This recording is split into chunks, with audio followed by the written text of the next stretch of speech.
أنتم عارفين طبعًا أو مستغربين، إزاي يا مُقاسم أنتِ لسه طالعة لنا من فيديو من كام دقيقة طالعة لنا تاني، لأ، الموضوع ما سكتش عليه، عايزة أقول لِك لا أنتِ لا جاحدة ولا ظالمة، أنتم الاتنين مع بعض، أمّا أنتِ مفترية وقليلة أدب وقليلة أخلاق وقليلة ضمير. السلام عليكم ورحمة الله وبركاته، وأهلًا بيكم في فيديو جديد حبايبي وأصحابي وأخواتي، ربنا يسعدكم دنيا وآخرة. مش عارفة أقول لكم جمعة مباركة، لإن بالنسبة لنا الجمعة خلصت، أنا مش عارفة عندكم يعني الدنيا ممكن أو التوقيتات ما تبقاش مضبوطة، أيًا كان ربنا يجعل أيامكم كلّها بركة وسعادة وهنا وسرور وراحة بال يا رب العالمين.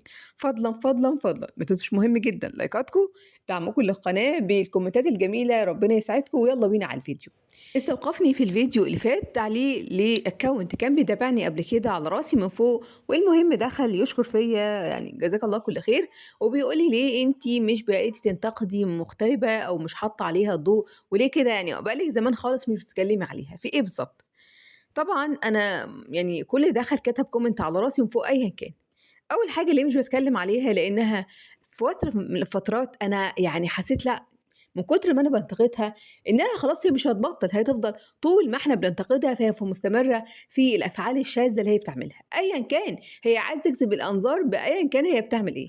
فترة من الفترات حسيت إن أنا يعني جالي كده يا ولاد والله اكتئاب حاد من كمية الافترا والضلال اللي هي بتعمله، فقُلت لأ، أنا هابعد عنها خالص، مش عايزة أنا قناتي تكون قناة بس للمغتربة. أنا بارفض يعني طبعًا كل واحد حُر في قناته، ولكن أنا كمبدأ ما باحبش أكون قناة مسلطة على شخص واحد بعينه، أفضل كل يوم أعمل فيديو وأنتقده هو فقط لا غير، لأ، في أخطاء كتير، في قنوات كتير بتقدّم للأسف الشديد محتوى زي الزفت، فعشان كده إحنا مش بنسلّط الضوء عليهم عشان نشهرهم أكتر، هم للأسف، للأسف الترندات السلبية دلوقتي هي اللي بتتشهر أكتر من الترندات الإيجابية، فلازم نطلع نقول إن يا جماعة اللي أنتم بتشوفوه ده مش صح، واللي حابب إن هو يعمل زيه إحنا يعني مش هاقول إن إحنا يعني قوى رادعة ولا قصة، لكن علينا كلنا الأمر بالمعروف والنهي عن المنكر. المهم قُلت أروح أشوف الهنوّة عاملة إيه في حياتها، لإن آخر حاجة كنت شايفاها لها إنها يا ولاد كده بتطلّع في الروح وقاعدة على سرير المستشفى وبتدّعي نفسها إن عندها سرطان وحاجات كده غريبة، فأنا قُلت يعني يمكن تابت يا ولاد، تابت أنابت إلى الله تعالى، مع إني والله أشُك والله العظيم، أحس إنها إن ربنا يتوب علينا جميعًا، ولكن أحس إن دي من الناس اللي ربنا طبع على قلوبهم. المهم فدخلت بقى، لقيتها يا ولاد والله العظيم اللي يخلّيك يعني تضحك، هَم يضحّك وهَم يبكي، هو ده الهَم اللي يضحّك. طالعة تنتقد مين؟ وفاء طالعة تقول لِك وفاء أنا آسفة على الألفاظ اللي هاقولها، المهم مالها وفاء يا حاجة قالت لكم دي إنسانة ما عندهاش ضمير ولا دين، وهي وجوزها قلّعها شوية الحجاب شوية بشوية، وبعد كده خلعت الحجاب وخلعت كل حاجة وطالعة لنا بنُص كُم وفستان سهرة، دي بعد شوية هتلاقوها أنا آسفة بتشتغل في أفلام إباحية وبتبوس ما أعرفش مين وبتخلع لمين وقلة أدب يعني وجوزها ده أنا مش عارفة النطق اللي سايبها كده وفرحان بمراته اللي هيتحاسب عليها، هو هيتحاسب عليه وهيتحاسب على بنته اللي برضه قلعها الحجاب في الأول عشان يمهد لأمها وبعد كده أمها خدتنا درجة درجة فهو هيحاسب عليهم بصوا مش عايزة أقول لكم ماسكة يعني حمدي ومراته كاتبة على عنوان الفيديو وفاء اللي بقت شبه مايكل جاكسون.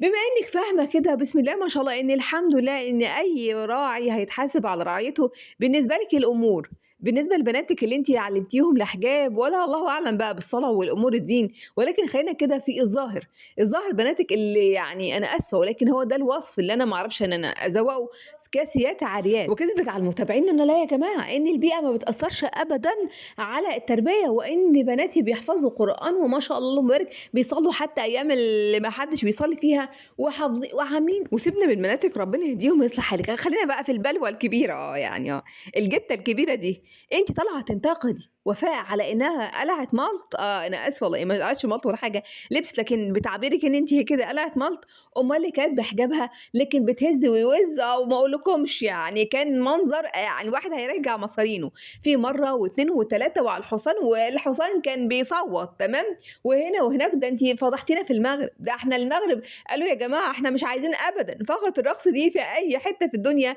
كنتِ شغّالة على 13:30 رقصني يا جدع. سين حتى لو مش متفقة مع وفاء في اللي عملته ربنا يهديها ويصلح حالها اللهم امين وحمدي، ولكن في الاول في الاخر هم بيأذوا نفسهم. هو ده جهر بالمعصية، وللاسف الشديد ناس كتيرة جدا بتقلدهم وتطلع يعني تعمل زيهم، وفي الاف مؤلفة من البنات اللي مش عارفة او مش قادرة تاخد خطوة انها تخلع الحجاب، فده بيجرها اكتر. ولكن في الاول وفي الاخر هم بيأذوا نفسهم اكتر من اي حاجة.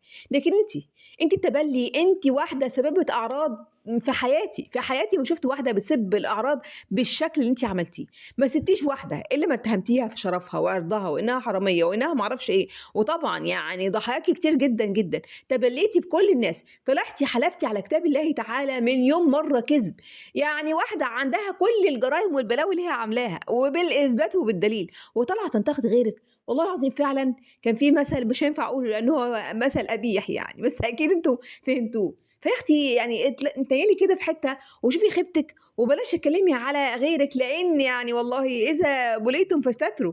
لا، وبعد كده بقلب في القناه اقول يمكن في حاجه جديده خير، لقيتها نفس الفيديوهات، نفس عبير اللي سرقت معرفش رضا مين وعبير مين، ورضا يا حاجه يا حاجه فوقي. ده انت للاسف الشديد يعني رضا اتكتب له عمر جديد، والله العظيم الحاجه نرجس ربنا يديها في طول العمر يا رب، انها دعت له كده في يوم يعني رستمها كانت مفتوحه، ربنا قالت له ربنا ينجيك من المهالك، فالحمد لله ان هو نجاكي منك. اما عبير اللي عامله لك كسس لانها علمت عليكي بقدره غير طبيعيه باحترامها، بانها ست مؤدبه، ست عندها اخلاق، لكن انت لا تعرفي اخلاق ولا ادب ولا دين. انت واحده تاجره رخيصة جدا، نخاسة بالدين، نخاسة بلحمك، نخاسة بكل شيء في الدنيا، واحدة عايشة في الدنيا عشان خاطر تجمع فلوس والهرمونات الطافحة علينا بقى وتجمع رجالة.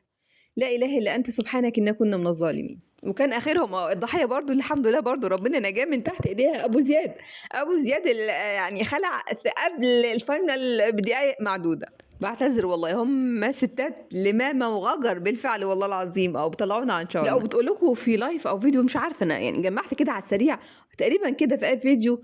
يا جماعه الناس اللي بتقولي ممنوعه من دخول السعوديه، لا انا عايزه اقول لكم ارموا لي كده في اللايفات 3000 ونص تقريبا يورو، يعني موثقين ثلاثه بقى ب 3000، يعني اجمعوا كده حوالي 10000 يورو. وصدقوني بعد ما ترموني الموثقات دي فانا اهو اديني اهو، انتوا اهو هتلاقوني رايحه السعوديه، ولا ممنوعه ولا اتقبض عليا ولا كل القصه دي. ليه؟ انت مين عشان حد حتى يرملك؟ انا بعتذر، يبصق عليكي مش يرملك يترملك تفه. ليه؟ ما تروحي ولا ان شاء الله بعينك رحتي. حبيبه قلبي حبيبه قلبي، الحساب مش بس في الدنيا، لا في حساب في الاخره هو اعظم واكبر كتير جدا من حساب الدنيا.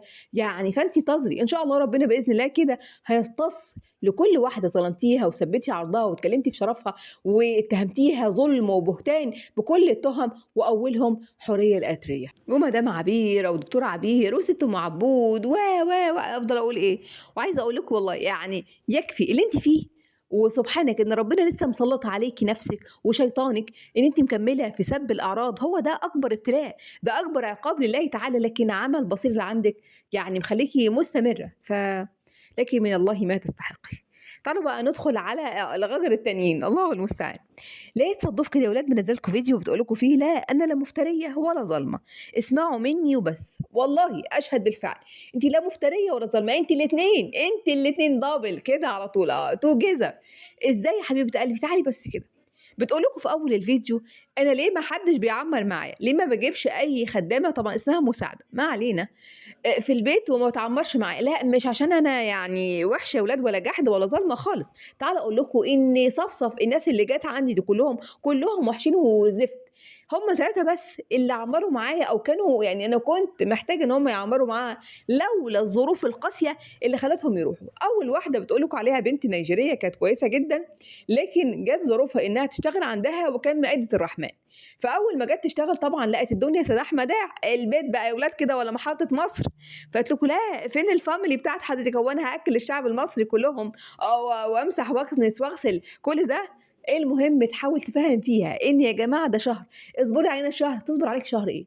يعني شهر حبيبة قلبي أنتِ بتلهفي فيه آلاف الجنيهات، اللي طبعًا للأسف الشديد الناس الداعمين اللي ربنا يحاسبهم على أموالهم اللي بيرموها في حجرِك، وأنتِ أكتر واحدة تاكلي مال النبي تمام، مستفيدة من الفلوس أو اللحوم اللي بعد كده بنشوفها مالية فريزراتكم وتلاجاتكم، وبعد كده بنشوفها في تاني بنعيد ليها تدوير تاني في الوجبات اللي إحنا بنطلّعها، فأنتِ مستفادة بكل شيء، إحنا ما بنسيبش هفوة غير لمّا نستفاد منها، أمّا البنت هتشتغل 30 يوم موائد رحمن أقل يوم فيه وجبة هيبقى مثلًا 300 وجبة، هتغسل وتمسح وتكنس في شقة زريبة بالمعنى الحرفي، وهتدّيها كام؟ هتزوّديها كام؟ 1000، 2000 يعني أنتِ عايزة إنسان آلي حبيبة قلبي مصنوع من حديد مش أي مادة تانية. أمّا بقى التانية فبتقول لكم دي سِت كانت ممتازة، لكن مشكلتها بقى إنها كانت بتستهلك مواد يعني غسيل كتير جدًا، جدًا، جدًا يا جماعة، لدرجة إن أنا كنت باجيب لها في الأسبوع الواحد بس بال4 وال5000 جنيه مواد عشان تغسل بيها، ليه؟ هتغسل ذنوب حضرتِك والله العظيم يعني ما هو فيش أكتر من كده بصراحة، إيه اللي هتغسله ب5000 جنيه إلا وهتغسل لكم العمارة كلها من باب السلم أو من باب العمارة لحد آخر دور، فيعني أفورة زيادة عن اللزوم، حتى لو هي بتمسح كل يوم الأرض مش هتستهلك الكمية اللي أنتِ يعني بتقولي عليها. طيب سيبكم بقى من سِت نضيفة زيادة عن اللزوم دي، خلّينا كده في التالتة بقى جات في الآخر وخابت، لأ دي خابت دي أكيد حصل لها غضروف يا ولاد والله، والتهاب في المفاصل والركب وخشونة الركب، وكانت في الآخر بتمشي على كرسي متحرك، مين اللي يقدر على شقتِك دي يا فندم؟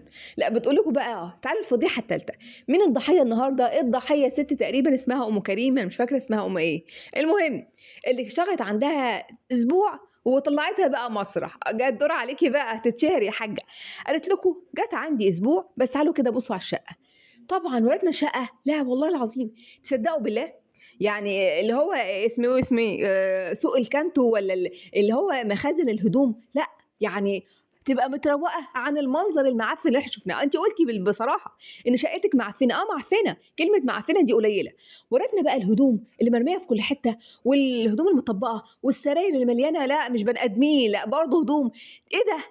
يعني إيه المرض اللي عندكم ده؟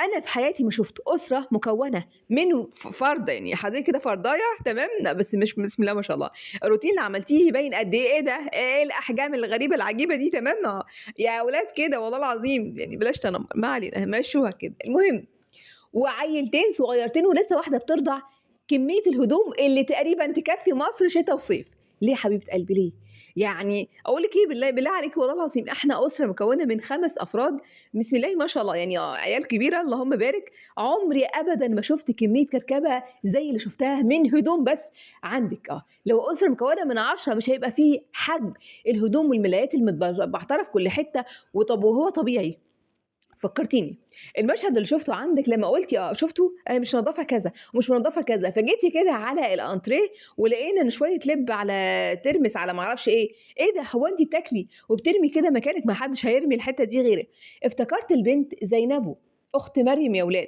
البنت اللي تقريبًا عندها 12، 13 سَنة بالكتير ومسكتها فضحتها على السوشيال ميديا علشان لقيتها مستخبية تحت الملاية على السرير بتاكل شوية لِب، وإزاي النضافة يا ولاد كده بسم الله ما شاء الله، بتشع من حضرتِك عشان تعلّميها للبنت، ما البنت أكيد شايفاكم زي الزريبة اللي أنتم عايشين فيها، بتاكلوا وترموا في كل حتة عشان كده بصّت عليكم وعملت، لكن إزاي لازم نطلّعها مسرح. المهم بعد بقى ما عملت الجزء الأولاني من الفيديو ورتنا كده يعني الروتين الجبار اللي هي فرهدت في لسه بتلم الهدوم ما عملتش حاجه ففرهدت كده في النص قلت لكم لا خلاص كده يا ولاد انا رايحه ما اعرفش ايه يا شيخه ليه هو انت مش هتقدري على الشقه دي امال عايزه واحده تقدر على الشقه دي كلها بالمنظر المعفن ده لا والغريب بقى شيف الشيفات اللي بتطبخ بسم الله ما شاء الله لموائد رحمن بياكلوا فيها الاف مؤلفه عامله الكريم المحلى المكثف وسايباه عريان من امبارح بالليل تمام وتقول لكم هو انا سايباه كده عشان نصطاد بيه الدبان بقى اللي هي ما كانت ماسكه لسه المصيده بتاعت الدبان مشغله لنا في اللايف طق لما عمتنا تمام فسايباه كده يصطاد بقى بقيه الحشرات اللي موجوده في الشقه وليه بقى في دقيقه ما في الفيديو ده لازم كده وإحنا داخلين الأوضة، فنجيب الصورة اللي بشعرنا عريان، وتقريبًا دي مش عارفة صورة خطوبتها مع حسن والّا إيه بالضبط، فلازم كده نزوّد أو نزوّم كده الكادر بتاع الكاميرا على الصورة، وأوريكم بقى الحلاوة والطعامة كده وأنا لسه كده بنت يا ولاد يعني 17، 18 سنة. ليه؟ الصورة دي أنتِ مش محجبة، المفترض إن أنتِ دلوقتي محجبة، فليه المتابع يشوف صورتِك بشعرِك وبالmakeup وبالحاجات دي؟ إحنا بنقدّم رسالة يا حاج يا عرباوي يا حاج نعمل لك إيه أكتر من كده؟ يعني عجين الفلاحة وعملنا، ارحمنا بقى وتعالَ وارحم المتابعين اللي طالعين عينيهم من الهراءات اللي طافحة علينا. هنا بقى هناخد من أمثلة الحنيّة والإنسانية اللي عند صدوفة، واللي تقريبًا يعني البشر كلّها مفتقدة الحنيّة دي إلا صدوف، الكائن الصدوفي. قالت لكم الست اللي إحنا طالعة نفضحها كده مسرح ونطلعها ونشيلها كده، الست دي يا جماعة أنا مش باتكلم عليها عشان أعمل محتوى عليها أو يعني وأفضحها كده لأ خالص، خالص، عشان أنا مش هاستنى لمّا تفضحني فأنا أفضحها الأول ويعني مسابقة مين يفضح التاني الأول، لإنها عمّالة بقى تكلّم أخويا والعنتر وعمّالة تبعت في رسايل على الواتساب وعلى الفيسبوك وما أعرفش إيه، وعمّالة تدعي. الست دي يا ولاد أول ما جاتني في أول يوم قُلت لها اقعدي، قالت لي: "لأ ده أنا عندي ابني 6 سنين أو 16 لأ سَتّة ابتدائي تقريبًا." ما علينا. فعايزة أجيبه أعمل قالت لها بُصّوا يعني شُفتِ يا ولاد أنا سلسة إزاي، هاتي ابنِك بس يقعد على الكرسي ده، لو اتحرك من على الكرسي ما اشوفكيش تاني أو ما اشوفش الواد تاني. ياه!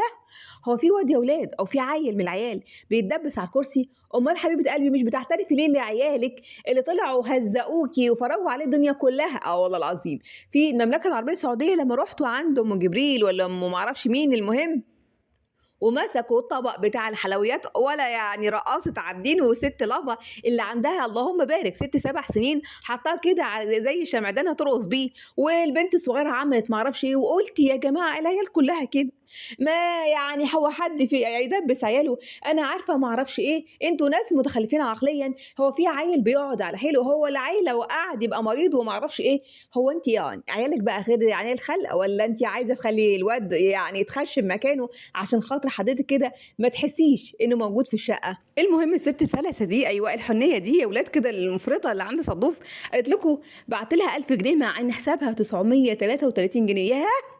إيه الدقة دي يا بت؟ ده أنتِ اللهم بارك مدرس رياضيات ده والّا إيه والله العظيم، 933 زوّدتِ من عندِك 70 جنيه، لا يا بت لا، لا، لأ، ده بصراحة حنيّة لم يسبق لها مثيل، الست دي المفترض تعمل لِك تمثال في الحفرية. المهم فقالت لكم إيه، فقالت لها دي عمّالة تقول عليَّ مفترية وده مش حقي حرام عليكِ، ليه؟ أنتِ قعدتِ عندي أسبوع عملتِ فيه إيه يعني، إيه اللي عملتيه؟ لأ اليومية غير إن أنا نتفق على شهر، اليومية دي بتيجي الست بتشيل البيت كده، بتغسل شبابيك وحيطان وأرض وحاجات ومحتاجات، لكن أنتِ كل اللي عملتيه في الأسبوع ده إيه، عملتِ إيه؟ حتى أوضتي يا دوبك كده عدلتِ الملاية معايا وكنستِ الأرض وخلاص على كده، وقُلت لها الأوضة مكركبة وأنا ما باحبش يعني حد يخش الأوضة. يا مفترية! والله العظيم أنا ما شُفتش افتراء أكتر من كده، لمّا هي سِت ما عملتش حاجة، كنتِ بتورّيني ليه المطبخ، كنتِ بتورّينا ليه الأرض اللي ممسوحة بس جزء منها صغنن قد كده مش ممسوح، كنتِ ورّينا ليه الهدوم اللي هي طبّقتها جوّه الدولاب لكن ما كمّلتهاش لإن ده عايزة يعني 20 سِت مع بعضها عشان تكمّل كمية القرف اللي موجودة في الشقة. ده أنتِ جوّه الفيديو بتقولي إن أنا طلبت منها تعمل الصالة والشبابيك وكمان تشتغل شغل المطبخ وتغسل المواعين وتنشر يا ولاد الهدوم وتضبّط البلكونة وما أعرفش تعمل إيه، كل ده وبتدّيها 1000 جنيه! يعني هي جات 7 أيام عملت كل يوم اللي لا يُعمل والله العظيم، يعني الست دي أكيد دلوقتي محتاجة كريم يا ولاد كده أبو فاس والّا أي حاجة حد يبعته لها من ركبها اللي مش قادرة تشيلها من كمية الشغل اللي اشتغلته لمدة أسبوع عندِك، وفي الآخر تدّيها 1000 جنيه!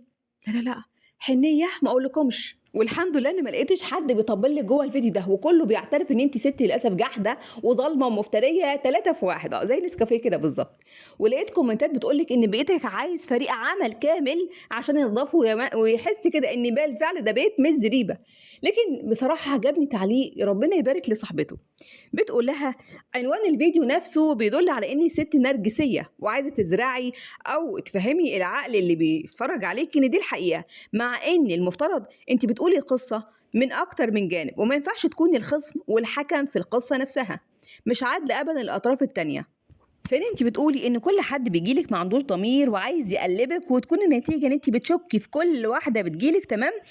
وطبعا الاحساس ده بينتقل للي يعني بيشتغلوا عندك. ودي على فكره في الفيديو لما قلتي انا شفت في الكاميرا انها رفعت السجاده وكانت بتعمل معرفش إيه، انا يعني شكيت في امرها، وكانها يعني عايزه بقى توحي للمتابع ان دي يا اما حراميه كانت بتخبي حاجه، يا اما حصلك كده عمل، يا اما في حاجه مش طبيعيه. واكيد الاحساس ده بينتقل من داخل حضرتك الى اللي بيشتغلوا عندك، بيشوفوا ان انت واحده هتتهميهم وهتعملي فيهم اي حاجه، عشان كده مش بيطمنوا لك. طبعا كل الناس اللي انت اشتغلتي معاهم سواء عاملات حتى حارس العماره اللي جه حسن، تقريبا كان اسمه حسن وعندها عقده تقريبا من الاسم، تمام. فضحتيه وعملتي لايف وانت بتشتميه وهو بيشتمك وهزقتوا بعض على اللايف. الا الوحيد اللي بيعمر معاكم هو عنتره. ليه؟ لانه عارف راجل كده صعيدي ومدقدق وعارف من اين يؤكل الكتف. فانت واحده للاسف مش نظيفه وجايه من باسكت، يعني بالظبط كده زباله المصانع. في واحده طبيعيه، المفترض حبيبه قلبي ان انت تعلمي نظافه عشان ولادك يتعلموا نظافه، عشان اللي يجي يعرف ينظف وراكم. يعني ايه انا اخد او ارمي اخلع هدومي اللي مش نظيفه وارميها على الكنب؟ ليه؟ المفترض يا حبيبه قلبي ان ده مكانه الباسكت او السبت اللي موجود في الحمام وبره بالحمام او جنب الغساله اللي بتحط فيه الهدوم اللي مش نظيفه. فالقصه في اسلوب الحياه اللي انتوا بتتبعوه، اللي هو مفيش ولا بربع جنيه لا ترتيب ولا نظام ولا نظافه ولا اي سلوكيات يعني فيها اي حاجه ايجابيه. فانت عايزه واحده تقريبا كده زي الاخطبوطه ب10 كده ايدين، كل ايد محطوطه في اوضه، وواحده في المطبخ عشان تخلص ده في ثواني. والله يا جماعه حد يفكرني، انا فضلت اعصر دماغي عشان افتكر المشهد اللي كانت فيه واحده ست بتقول لي مش عارفه المساعده بتاعتها ولا غسلتي الحمام، نظفتي معرفش ايه، طبختي الاكل، غسلتي المواعين، في كله كانت في ثانيه وهي تقول ايوه يا هانم ايوه يا هانم. انا مش فاكره، بس المشهد ده كان في اي يعني مسلسل او فيلم مش عارفه. فانت يا حبيبه قلبي للاسف وريتينا قد ايه ان انت ست نرجسيه، ست متسلطه، عايزه اللي يجوا عندك تستعبديهم ويطلعوا بعد كده ان هم حراميه او بعضوات اعمال او اسحار او نباشين زي ما انت بتقولي ونهاشين وعايزين ياخدوا فلوس من غير ما يعملوا حاجه. مع ان انت نفسك اعترفتي طلبتي منها تغسلي زي ما قلت الحيطان والشبابيك والارض والبلكونه وكده وكل ده، وبعدين تديها في الاخر اسبوع كامل يا مفتريه يا جحده يا ظالمه 1000 جنيه. في واحدة قالت لك بالفعل إن عمر الشغالة ما هتبقى هانم، لأن أنت عارفة كل ألاعيب الشغالات، وعشان كده عندك عقدة نقص من زمان بتطلعيها عليهم، مع احترامي لكل الشغالات. لكن بالفعل أنت عندك عقدة نقص في قصة الشغالة، وبتطلعي أي حد أذاكي في حاجة فبتطلعيها على الناس الغلابة، الناس اللي جاية تاكل لقمة بعرق جبينها وبتطفح الكوتة عشان ترجع آخر اليوم الخيل اللي بتلم في التبرعات من دلوقتي لرمضان الجاي. يا أولاد اللهم صلي على النبي، أو والله العظيم، تمام. ومرضى معرفش سرطان ومرضى معرفش مين ومين. ورغم كل ده اللي بتدعي انها يعني قلبها ما يقدرش كده ينام والجعان مش محطوط في بقه لقمه، سبحانك اكتر واحده بتفتري على الناس، اكتر واحده بتاكل حق الناس الغلابه المظلومين، اكتر واحده بتطلع تفضحهم وبتكسب على الفيديوهات بتاعتهم. يعني الست دي مش بس حقها ال1000 جنيه او اللي انت ظلمتيها وعايزه الباقي منه، تمام، من 7 ايام، لا دي المفترض كمان تاخد حق ارباح الفيديو اللي طلعتي شهرتي بيها وعملتي فيديو طويل عريض عليها وهتتكسبي منه على الاقل كده يا جماعه 5-6000 جنيه. فانت بالفعل والله اسوأ مثال في حياتي ما شفت واحده ضلاليه ولا مفتريه ولا ظالمه ولا جحده ولا كل المسميات دي زي متجسده في حضرتك. لا حول ولا قوه الا بالله العلي العظيم. لله الامر من قبل ومن بعد، والسلام.